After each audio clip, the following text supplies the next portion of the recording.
wild donkey nebulae of Job.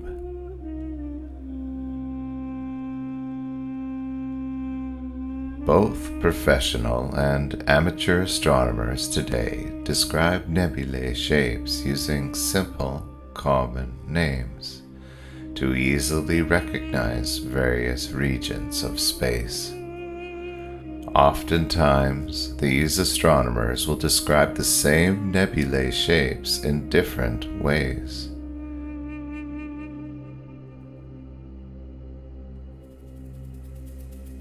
In this research project, we are attempting to decrypt an ancient calendar system, not by inventing our own nebulae names, but by using ancient narratives as a guide.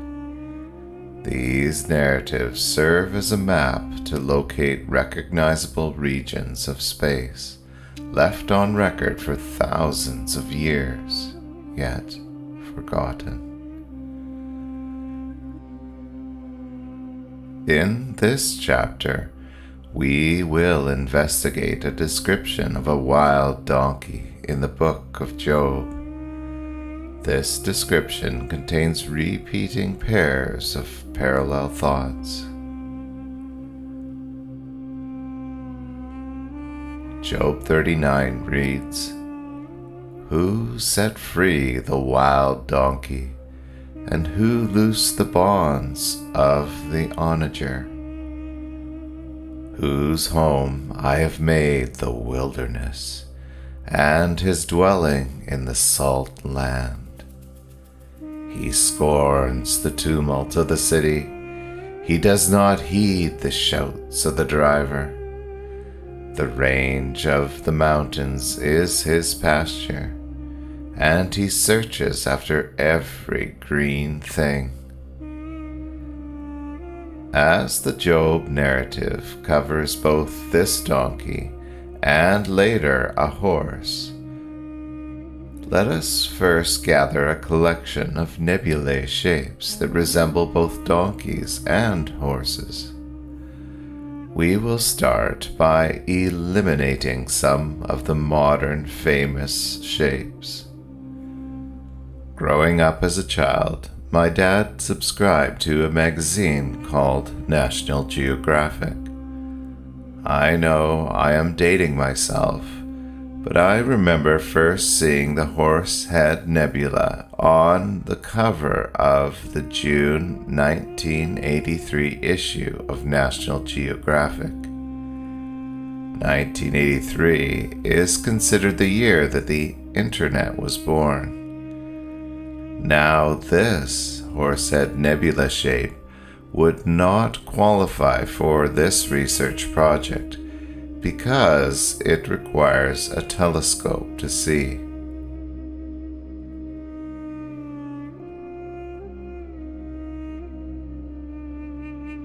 Another well-known horse of the night is the Dark Horse Nebula. Even though this shape does not require a telescope, it would still most likely not be included in this research project because it's recognizable to people living in the southern hemisphere.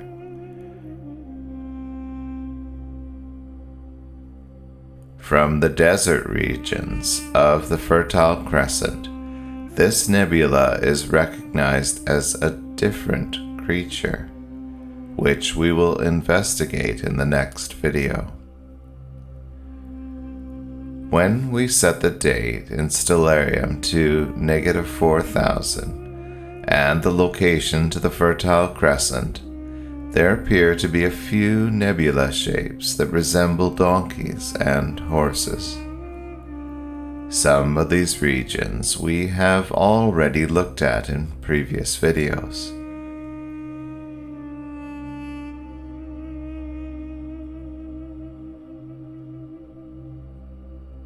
First, there is a darker shape that resembles a donkey or horse, found just above the balance scales here.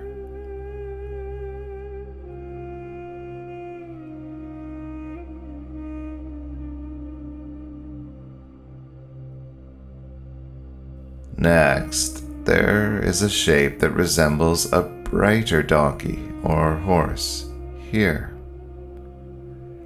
This one has a rider with what looks to be a bow in his hand.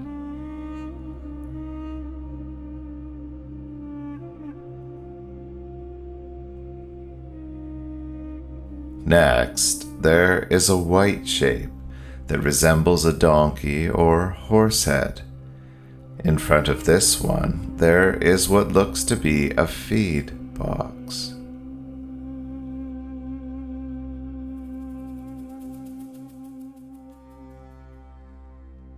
Next, there is a reddish shape that resembles a donkey or horse. This one has an apparent shape of a rider with a very large sword.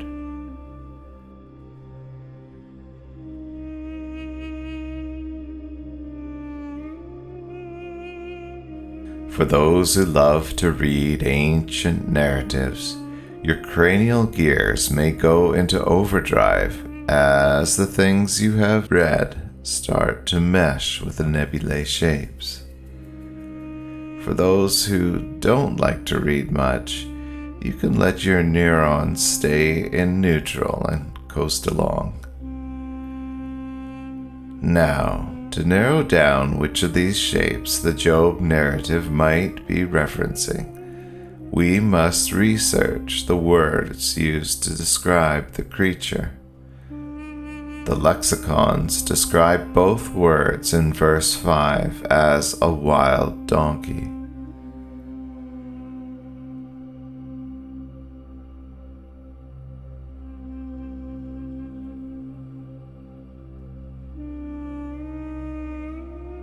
A Google image search turns up two similar looking donkeys. The first is perre, a wild donkey. Onager. Onager is Latin, which simply means wild donkey. The second is arrod, again a wild donkey.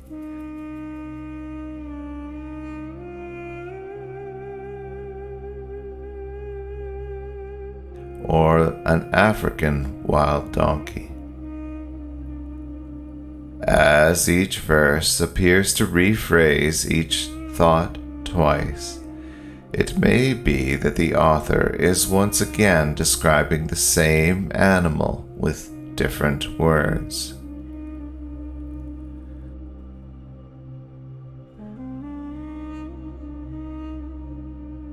When comparing photos of onagers,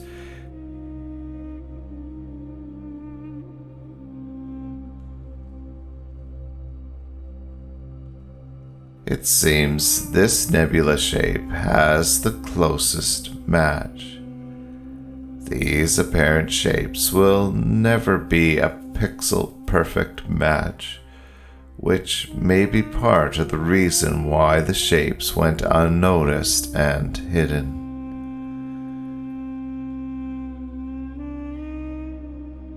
Here is the head region, with the nose being a bit lighter.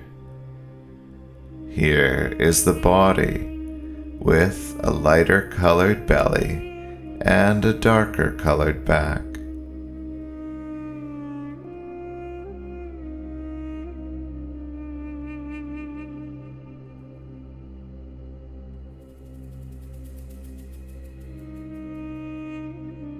The range of the onager includes most of the Fertile Crescent, where these narratives originated. The ancient astronomers of that region would have been well acquainted with this animal. Verse 6 reads, "Whose home I have made the wilderness, and his dwelling in the salt land."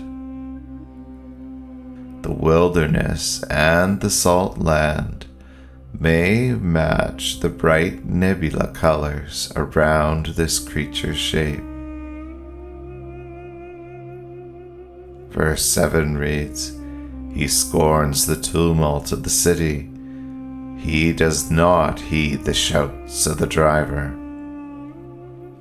The apparent shape of a driver can be seen here atop the back of the wild donkey.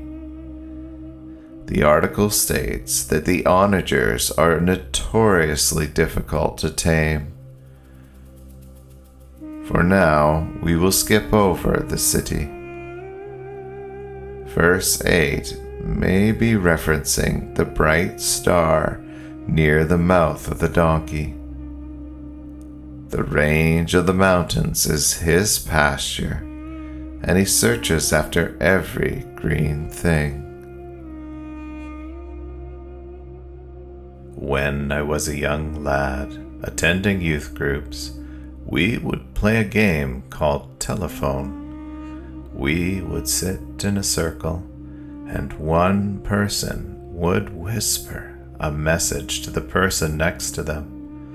The message would go around the circle and come back to the original sender, who would then usually burst out laughing and tell everyone what the original message was. Everyone would laugh as the message slowly became distorted as it was whispered from person to person. During this research project, I often find myself amused by how some of the descriptions of these nebula shapes have been distorted as they pass from generation to generation and from culture to culture.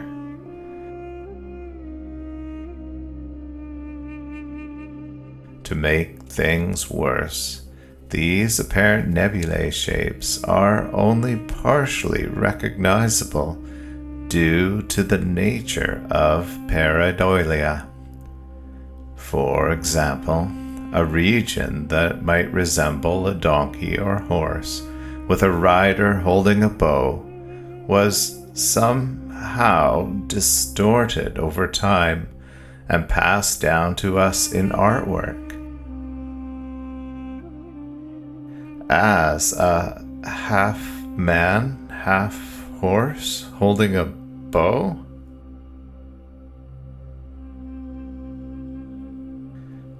Yet, as we continue this research project, I hope to demonstrate that some of the descriptions preserve the details more accurately than others. If it were just a single matching creature or a single matching detail about one creature, then this research project would not be worth investigating. However, I find it most interesting that these ancient narratives contain multiple matches within the nebulae of the night.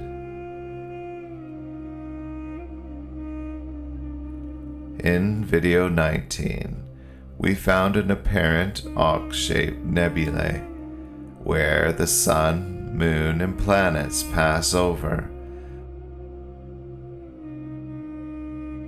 with the letter Alef at its mouth.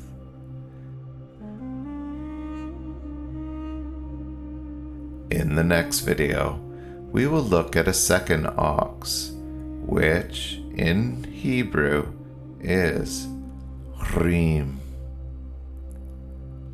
Why would these narratives mark both these two oxen, where the sun, moon, and planets pass over top of the nebulae? As we observe these apparent shapes in the nebulae, I am curious. How would you describe these shapes to your peers? How would you pass along the description of space to the next generation to help them understand how to track the passage of time?